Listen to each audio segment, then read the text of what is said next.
Welcome back to the Empowered Homeowner. We are nailing homeownership with humor and heart. I am your host, Beth Allen, DIY expert, educator, and contractor. On Facebook, there are these posts that go around that people will say, what can you talk about for 30 minutes unprepared?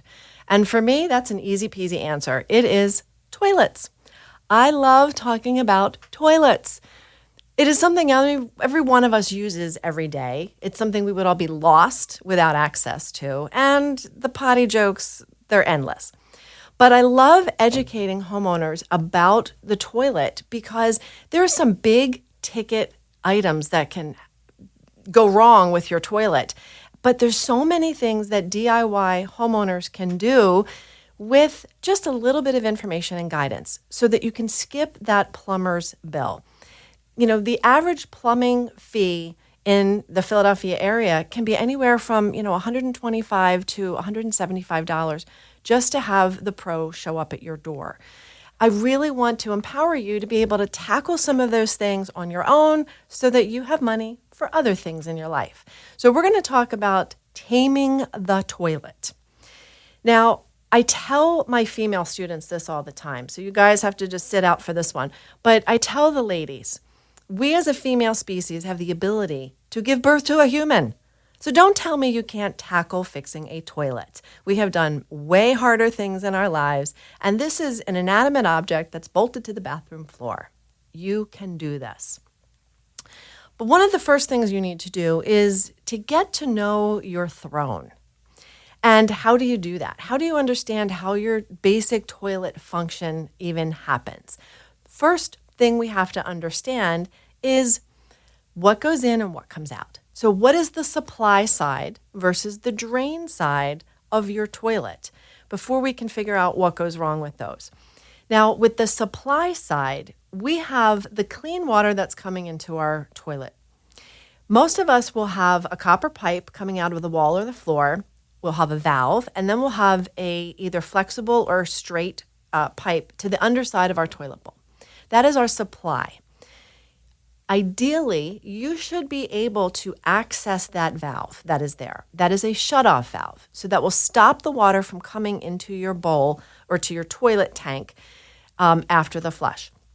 So some people in older homes may not see that valve. It might be in a basement floor below in the ceiling, right below that toilet. So it's important to first off know where is my valve, and you want to make sure that you can actually turn it off. Sometimes those valves get rusted shut, they have mineral deposit buildup, and in an emergency, when the stuff hits the fan, you can't turn off that water. So it's important to know that you can turn that valve. So once a year, turn the toilet valve off and then turn it back on. This way, you know that it still moves if there is an emergency. Now that's the supply side. That's the water coming into the tank. If you take the lid off your tank and you take a peek, you will see two different mechanisms. The one on the left is called the fill valve kit. That is the component that allows the water to come into the toilet bowl. The flush valve kit is in the center, and that lets the water exit the tank to go to the bowl. So understanding that everything in that tank is clean water. You don't have to be freaked out that it's dirty or contaminated because it's clean. You might notice it's a little brown or rusty, but that's because of the hard water that we might have from municipal water. So we could have rust, lime, calcium, all of those. So you might notice that it looks brown in there, and again, it's just rust. So it's not contaminated. But moving on from the supply side, then we have the drain part of our toilet.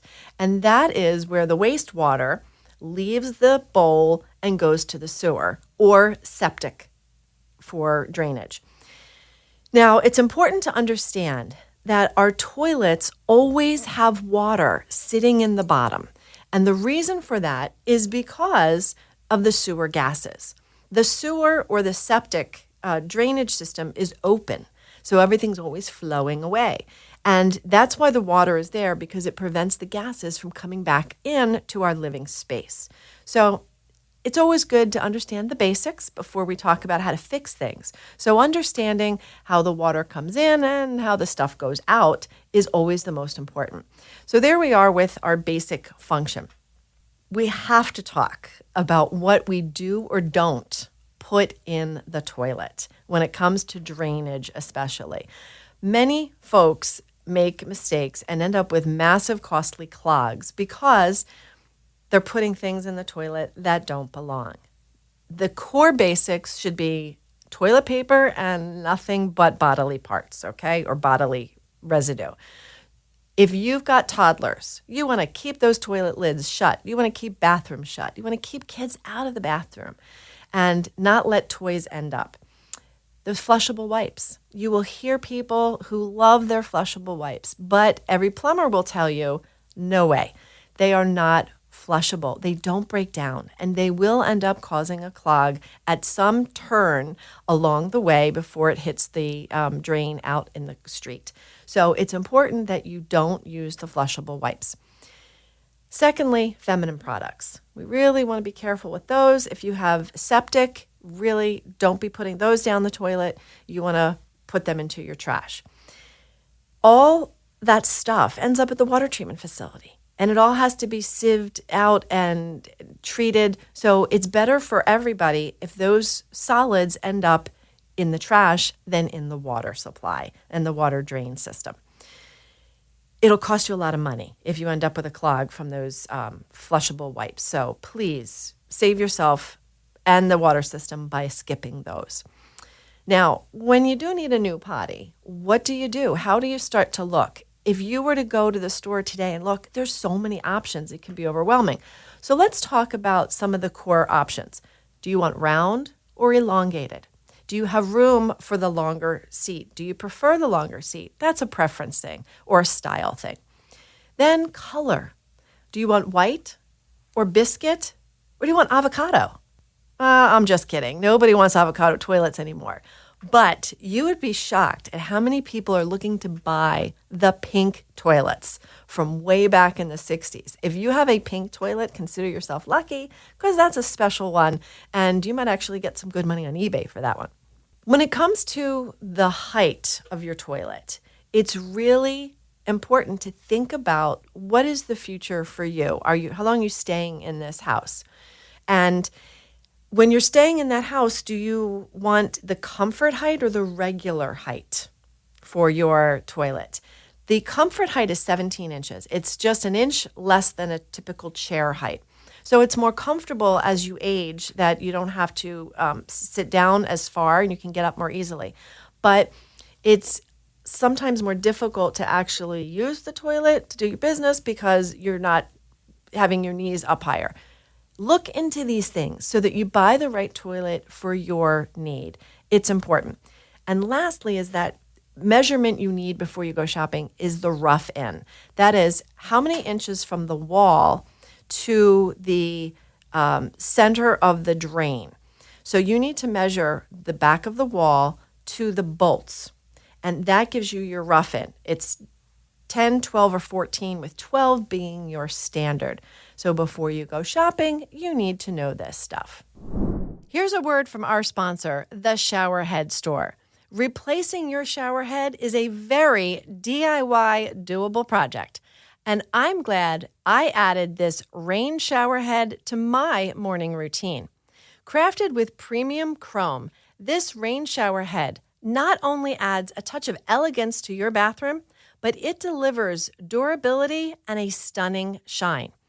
I love the Hammerhead dual shower with a 72-inch hose. It is perfect for washing you, the dog, and the shower itself. It comes in a variety of colors and styles, so check them out at theshowerheadstore.com. Now it's time to get the potty started. I sound like I'm from Boston instead of Philly. But let's talk about what are those common issues that happen with the toilets and what are the DIY fixes. Before you call that pro, you need to try some of these basic things. They're not complicated, they're not expensive, and it's just basic knowledge that it's good for you as a homeowner to have, and to pass on to your kids. We want our kids to be empowered homeowners as well. So make sure that you're teaching your teens and young adults how to manage the house as well, because it's also going to be their investment down the road. So make sure we're educating and passing that on. Let's talk first about clogs. The only good clogs are Italian leather ones on your feet. The others we have to eradicate. How do we do that? Well, first, what are the clogs that we have with our toilet?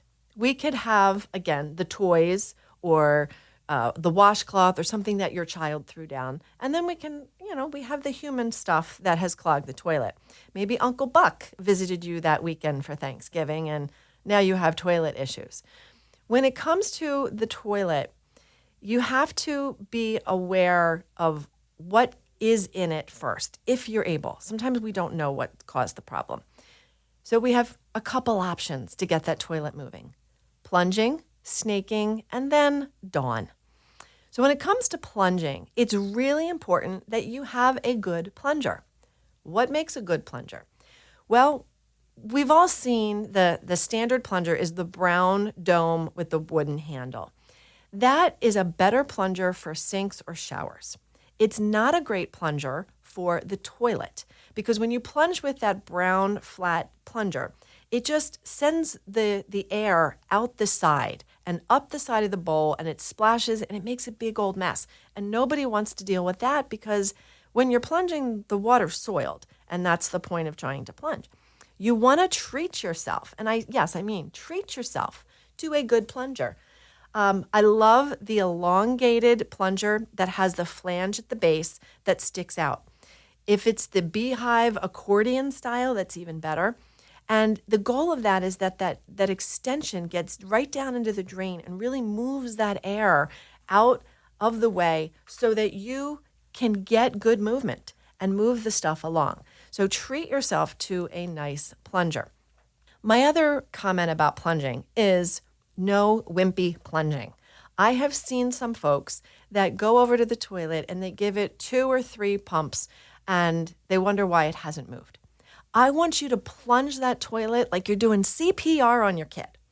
Staying alive. Get the tune in your head and you're going to get over the toilet, straddle that, and you're going to give it 10 good goes to the tune. Staying alive, and make sure you can get enough air to move the stuff out of your way. Now, beyond that, it does make a mess. I get it.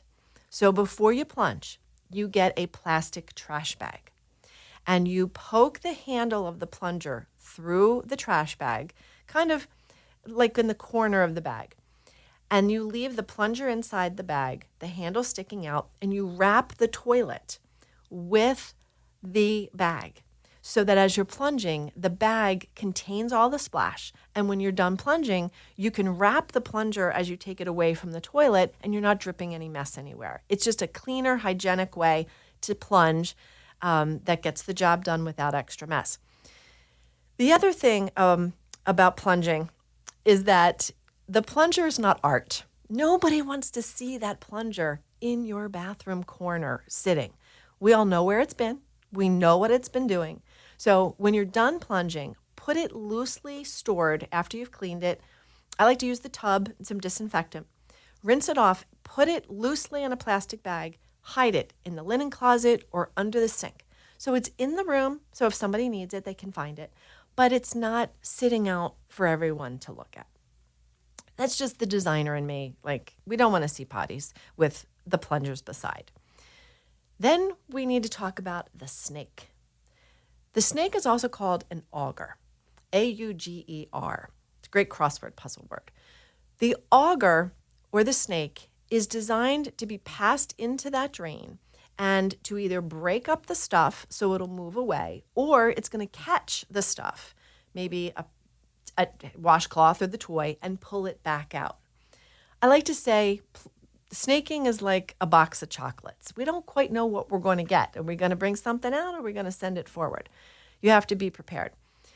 When you go to buy a snake, there are a couple different kinds. You have to make sure you're buying the one with the right gauge of metal for toilets. There are some for sinks and showers and tubs, and then one for toilets. The other problem with snaking a drain can be that you scratch the bowl. As you're passing that snake into the bowl and you're trying to thread it into the opening, a lot of folks will scratch the porcelain badly. And now they've damaged that toilet and it's pretty much etched for good. So that's a problem as well. Here's a great hack. Take a piece of pool noodle and wrap it around the auger. And now you've protected your toilet bowl from getting scratched, and you can just throw out that piece of pool noodle because it's been in the skanky water. Easy peasy, inexpensive way to save your toilet. Now, this hack may not have dawned on you, and that is using Dawn dish soap. A lot of people have not heard of this hack, where Dawn is a great declogger. It breaks down a lot of stuff. It'll break down the surfactants in it, will really help break down grease and grime and other human things. So if you have a toilet that you know is clogged by a family member or guest, take 3/4 to a cup of Dawn dish soap, pour it into the toilet and just let it sit. It will gravity feed over time. You want to let it sit for a good hour. And it'll work its way down into the drain, and it'll often break up the stuff so that you don't have to turn to a plumber, to the auger, or to chemicals. We really want to avoid putting any chemicals into that toilet. So definitely try using the Dawn. But here's the trick. You want to let it sit for an hour. Then you can try plunging. You don't want to plunge right away. Otherwise, you're going to have bubbles. I'm talking skanky bubbles coming up out of your toilet. So don't plunge right away. Let it sit. But after it's sat for an hour, you get a small bucket, don't need a lot, small bucket of warm water, and pour that into the bowl. And it moves everything along, and it might be just the perfect fix. Here's another important caveat. Don't use boiling or really hot water because you can crack the porcelain. Warm, tepid water, just enough to help move things along and break up that Dawn and dilute it a bit. Easy, doable things that you can try before you call that pro. Now, we talked about leaks a little bit. I just want to revisit those. It's important to pay attention if you see water on the floor next to the toilet, either coming from underneath where the water goes into the tank or spilling out around the side of the base of the toilet. These things need immediate attention. Do not ignore them. You have to treat them as a crisis, because if that water continues to flow from the tank, there is not a great shutoff system in that tank. It could continue to drip and drip and drip and pick up a rate. That's when you need to shut off the supply line coming to the toilet. If you have to shut off the whole house, maybe you have to do that. Always make sure you know where the main is in the house. And everybody living in the house knows where the water main. In my house, I've got a big old tag on the water main so that my adult children, from the time they were 10 or 11, even after school for an hour, they knew where the water main was and mom could direct them to it if there was a problem. So make sure you can shut off that main as well as the toilet itself. But when it comes to leaks from the bowl itself, you might notice either seeing stuff come out from underneath the base, or you might smell things. And it's important to pay attention to those odors. It could be that the wax seal underneath the bowl that allows it to sit on the floor, on the flange, has broken down. And if that wax seal goes, stuff's going to go everywhere. And you're going to damage the subfloor and create mold, mildew, and a whole host of problems. So it's important to pay attention to that. Now, the other thing about leaks and the base of the toilet comes into the conversation of to caulk or not to caulk the base of the toilet. Some people love to caulk the base of the toilet where it meets the floor. There are pros and cons to doing both.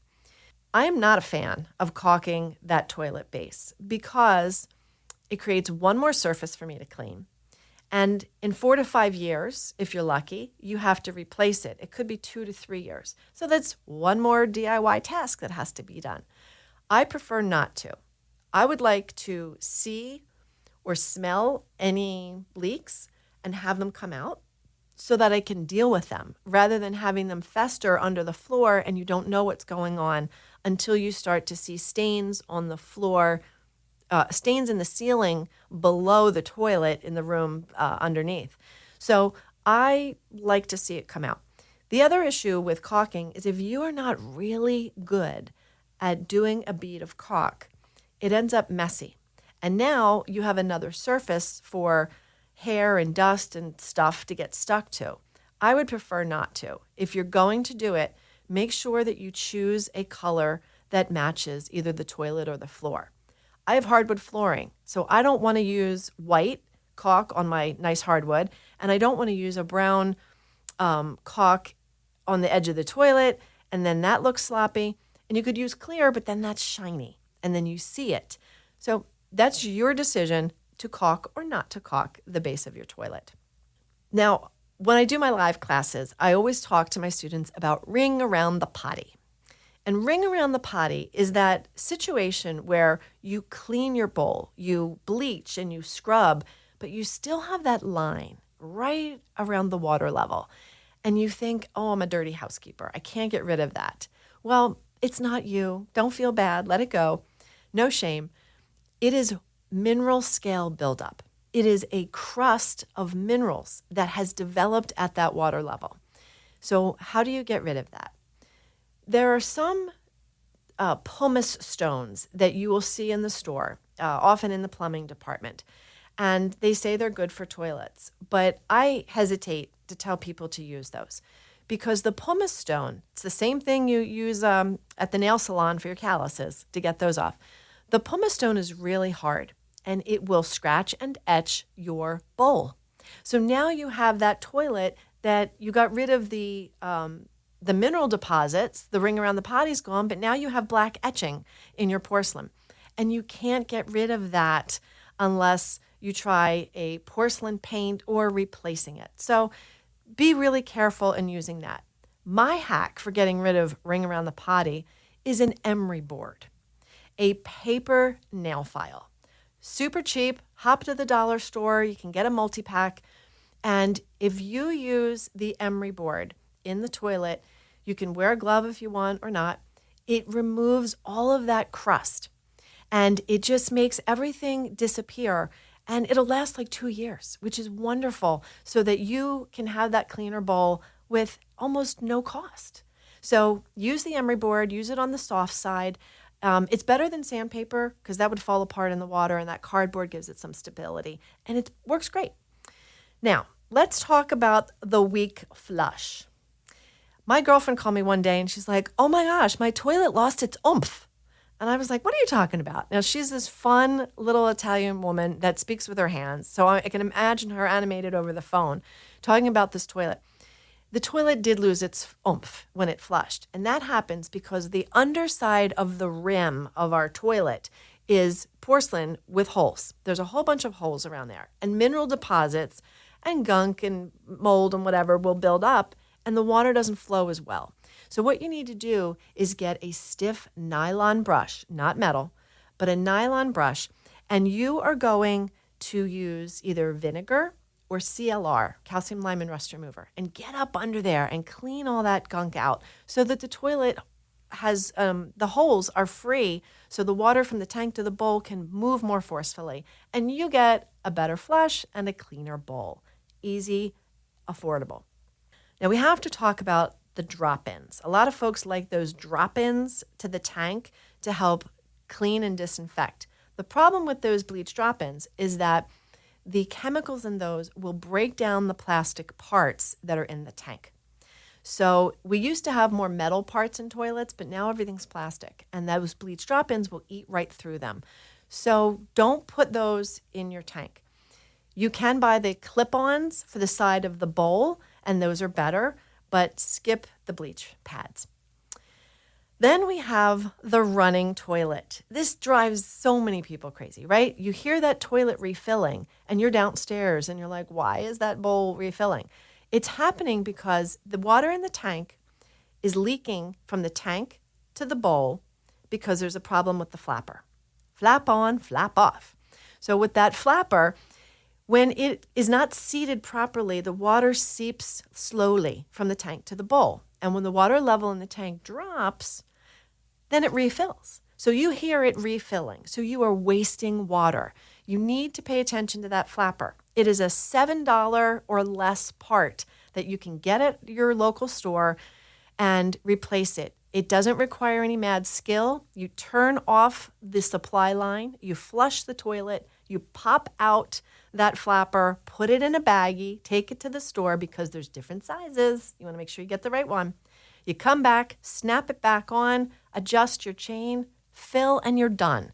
So it could be a 15-minute repair for less than $10. This is the kind of stuff that I want you to be an empowered homeowner to tackle and save yourself money so that you can spend it on the fun stuff in life, okay? Maybe renovating the bathroom and not just paying the plumber to fix an easy thing on your toilet. One of the things that I love to teach my homeowners is how to save money, stress, and time. And that's the kind of thing you can do with the toilet. If you have a potty that's not working properly, compare it to one in your house that is. Open that lid, have a seat, flush it, watch and see what's going on in the tank, and then go watch the other one. Take a video to the home center and show the pro in the aisle and say, this is what's going on. How do I solve this?